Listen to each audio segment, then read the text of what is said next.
Wayudo kanyo ni kaunti mano ma Kisumu ne oyudo sir mago mag gige rito pi kaachiel kod nyamburko mabende ne ochwal ne kambi mano mar keyo pi Kiwasco.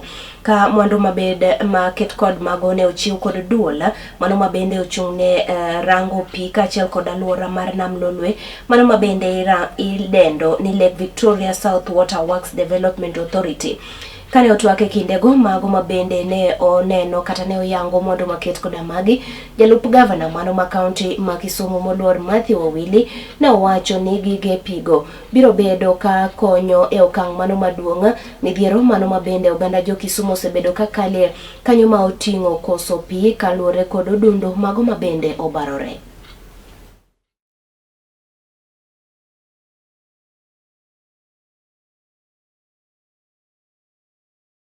Lake Victoria South is handing over quite a number of equipments, non-revenue water equipments, to Kiwasco.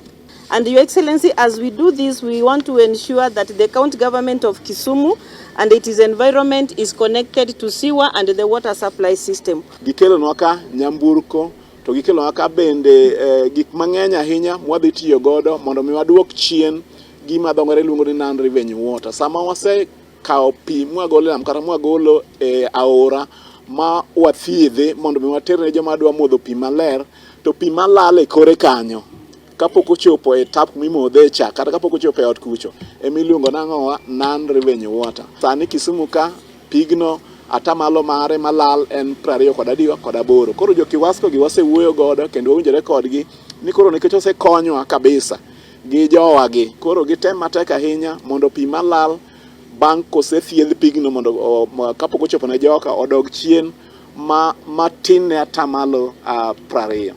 To bende atiyo gi thuolo ma kawuono ni mondo mi akwa jowa kamoro amora ma gintie ni wabed motang' nikech sani koro koth machwe mang'eny ahinya kendo nyalo kelo ohula kata mana mapoya. To bende awacho ni kapo ni in kod wach moro amora kata kony moro amora minyalo dwaro to inyalo manyo the county government kod national government nikech waduto te watiyo kanyakla mondo mi wane ni weche wagi odhi kare. We are looking forward to having this equipment, and we believe that this will help us come down to less than 25% as required by the regulator.